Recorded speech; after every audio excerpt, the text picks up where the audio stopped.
Welcome to my Harris versus DeSantis winter predictions. So let's start. And there we go. So first of all, Florida, I think Florida, it will be a DeSantis win of, I'm gonna guess something like 13% to 15%. It will be a landslide win for the governor in his home state. While Illinois, it would be closer than other times, but still, probably like a Harris win by 15%. It would be really narrow. Bear in mind, I do have a 12% margin, a safe margin threshold. And for Iowa, I do actually have Ron DeSantis barely winning here by a safe margin. I do think he could actually pull it off, and chances are he goes for his VP will be from this area. So I do think Iowa goes red by 12%, and just because Harris doesn't have the appeal. And that's it for the safe states that I just wanted to talk about. And now for the likely states. Let's go to Colorado. So Colorado, even though it is going to the Democrats by really big margins, this is one of the few scenarios that I do see DeSantis winning enough college graduate voters, and this not going in the safe category, the safe Democrat category column. Still, Harris, the vice president, would win here, although it would be by a likely margin of between 10 to 12%, still a Democrat victory here. While for New Jersey, it only went for Biden in 2020 by almost 16%, and then in 2024, with DeSantis' appeal to Italian Americans and Harris' unpopularity, that would be a bad recipe for Democrats. It still goes to them by a likely margin because of how much power they have in the state. But still, it will be the same margin as Colorado, 10 to 12% win there. And for the next one, for the big state of Texas, so Texas, this will be an easy victory for Ron DeSantis. And Trump is, Texas has been one of the worst states performance by Donald Trump, so I think DeSantis appeal towards more establishment voters would help him a lot there, and I think Texas would go to him. I think against Harris, it would be 10% to 12%. Against Biden, it would be like, I don't know, something like 8%. But yeah, he easily wins there. And yeah, Florida votes to the right of Texas, which is funny.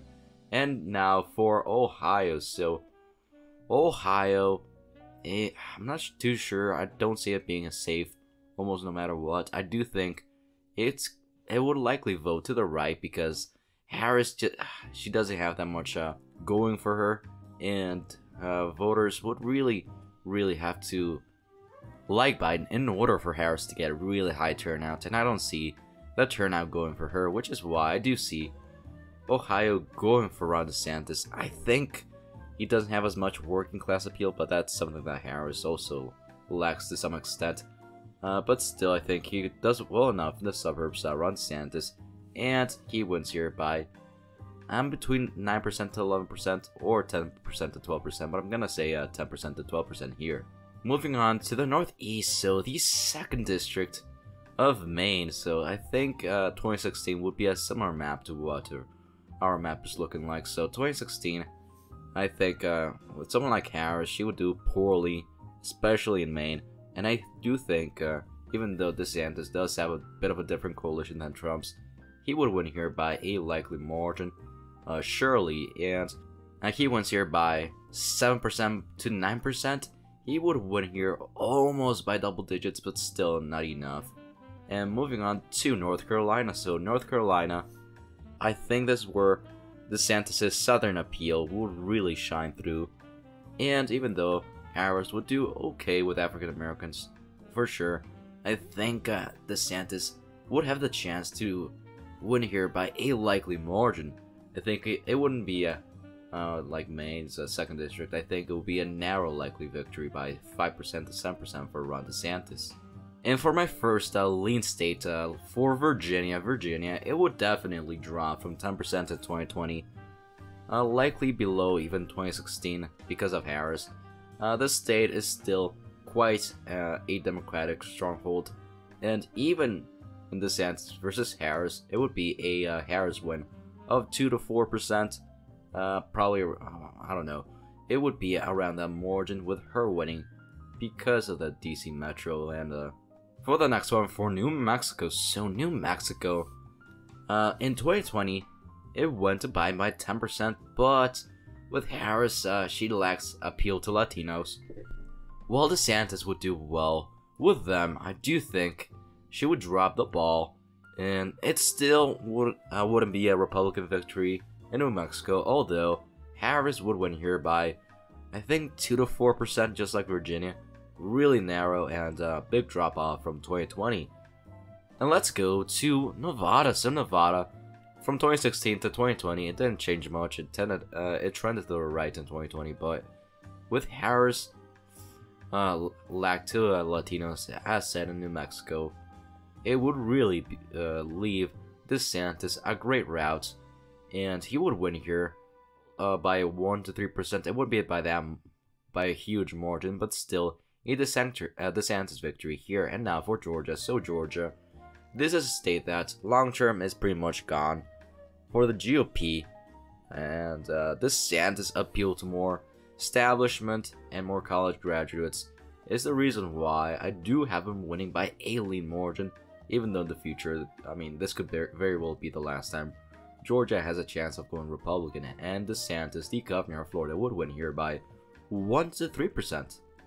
Moving on to the Rust Belt, so back to Minnesota. Minnesota, it's really been one of the strongest soldiers, one of the really strongest soldiers for the Democrats through a long time, since 1976, and even with a mediocre candidate that is similar to someone like McGovern in the modern era, it still would vote Democrat almost no matter what. So I do have this, of course, as a Democrat victory, although it would drop off from 2020 by a decent margin from 7% to around 2%, because I do see this as another 1 to 3% victory for the Democrats here in this instance. And for Wisconsin, on the other side, on the other hand, so Wisconsin in 2020 it went to Biden by 0.63%.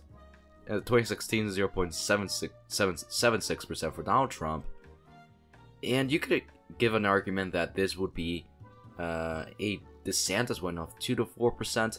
I'm still not too sure how well he would do with working class voters, but I think he would do well enough with college graduates and suburban voters to really put this state in the Republican column, and he would win here by the same margin in Minnesota, around 2%. And for the low lean states, you could say, yeah, for the low ones, let's start off in Maine at large. So Maine at large, I think is really tough because we don't know how well he would do.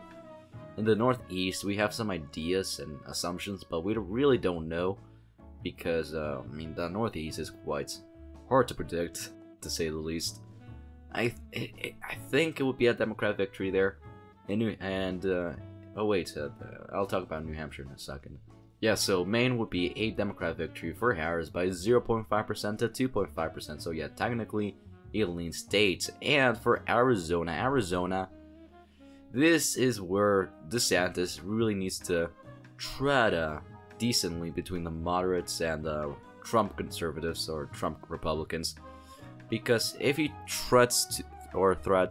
moves too much to the McCain Republicans, then he has a risk of losing the Rust Belt and many of those voters. But if he doesn't move too much to the center or to the McCain Republicans, then whoever the Democrat nominee is could actually win Arizona. But I still think he would win here by a low lean margin. I think it will be something like 0.5% to 2.5%. So 1.5% win here for DeSantis. And now for Pennsylvania, I think Pennsylvania, if he's able to really make Harris look like a progressive, since she is to the left of, I mean, she is seen by many as being to the left of the establishment, but for progressives, they do see her as being to the right, too much similar to the establishment. So that's really a big issue for her. She's really in the anti-Goldilocks zone, so that's a big issue for Harris if she runs for president someday. So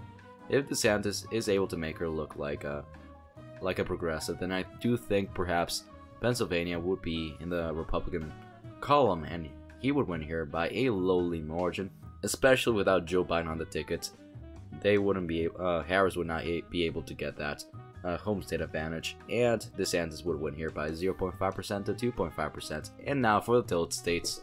For the first one, for New Hampshire, it would be, would it be like 2016? I think would be quite similar.